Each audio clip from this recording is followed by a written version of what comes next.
All right, cake lovers, it's been a while since we've made some frosting together. So I thought, let's do it right now. I've got my unsalted butter out. I'm actually making 1.5 batches of my frosting, so I have plenty to pipe and decorate on the top of the cake. But one of my batches will work for just like the sides and to fill, and we'll get you through all of that. But if you want more for piping, add an extra half batch. So I have 6 sticks of unsalted butter, and you guys, the temperature of the butter is key. This is gonna make or break your frosting. Do not let your butter sit out for hours and get super, super soft. If we start with really soft butter, we're just gonna have like that gloopy frosting that just falls off the spatula. It doesn't stick to the cake. So my butter's been out of the fridge for like half an hour, maybe an hour because it's colder now. So anything longer than that, but I can like barely put a fingerprint into it and it's still really, really cold. So this is perfect. You can cut it into cubes if it's still like really, really hard, but don't worry about it. It will get softened by the mixer. That is the key here, because we're softening the butter so it's light and fluffy, but it's still cold. The temperature is key. That's what's gonna get us like a really good consistency from our frosting once we add everything to it. But starting with really warm butter is definitely a problem. So put that one on your list to remember, and you should be good to go. There's a couple other things that we'll talk about too that are real game changers to making the best buttercream. So this will apply for any frosting, any buttercream of my recipes that you use, because this is American buttercream. It's all the powdered sugar and the butter and heavy whipping. All right, so I just mixed my butter with the paddle attachment for about 2 minutes. Get it light and fluffy, scrape down the sides of the bowl if you need to, and mix it up just a little bit more. So we've got a good like texture in there, but it's still cold. Like you can feel your bowl nice and cold. The next thing, we've got to sift our powdered sugar. You guys, I promise you, even though it's an extra 10 minutes that you're taking, it is worth it. It is worth it. I promise, I promise. I use a mesh strainer. I mean, we call it a sifter in my house, a big bowl, and I just whisk it through. It'll go really quickly. We're getting all the clumps out of the sugar. This makes for a really fine consistency, and it's gonna just make a better buttercream that's silkier, that's smoother, and so much easier to frost with.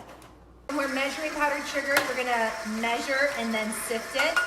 And then low speed just while you add the powdered sugar so you're not making a giant mess and it doesn't go everywhere. I have a 7-quart mixer and I feel like it fits 1.5 batches of frosting beautifully. I don't think you should try to do too many batches of a cake batter or frosting at once, because what's gonna happen is you're gonna have too much of your mixture in here and not enough space to really mix it completely and get a really good even mix, especially with your cake batter. If that happens and your ingredients aren't mixed really well together or evenly, your cake's not gonna bake. Right, so the powdered sugar is incorporated into my frosting. Can we see how, let's look at this, how like dense and heavy it is and yellow, right? Look at that, oh my gosh. Okay, here's what we need to do to fix that. We need to add heavy whipping cream. So I'm gonna add about 3, haven't even opened this one, 3 tablespoons, 3 to 4 tablespoons. Actually a little bit more because this is a bigger batch. So I'll probably go about 5. 3, 4, kind of overfilling them a little bit, 5. All right, and we're gonna just add a little bit of vanilla. I've got some Mexican vanilla on hand. This flavor's awesome.